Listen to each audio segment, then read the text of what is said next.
So if knowing what you're imagine going back to your first leadership job, in your late teens or something along those lines. And if you were to direct, you know, that younger version of yourself to a chapter, like this is the chapter you need to dive into. They're all super important from a resilience standpoint. They all connect to one another, but oh my goodness, this is the chapter I would have went to first as a young leader to start hardwiring that behavior in. Is there something that jumps out when that the behavior around mental health or another or any one of the things? It's like, hey, have a plan, or it could be around master plan, it could be around learning, it could be around mental health. It's like, hey, you as a young leader coming into the workforce, this is the one I would direct you first. I'd go to make yourself useless.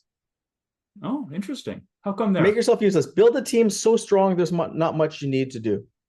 Because after working with hundreds of CEOs and entrepreneurs and thousands of executives, the thing that I have seen that's the difference between the ones that really grow and build great companies from those that don't is their ability to build amazing teams. And you have that experience yourself in your career. You were successful in your career in industry before you got into consulting because you have that skill.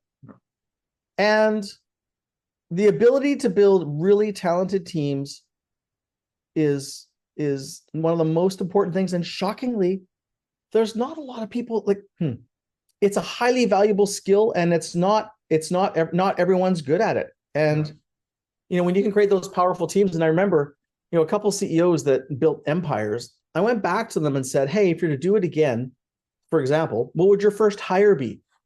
And they both said CFO. And these are very successful. They said, it's a numbers game.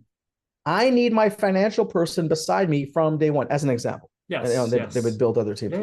So make yourself useless. Like building an incredible team so you can actually be the leader or be the CEO, whatever your role is. I think that's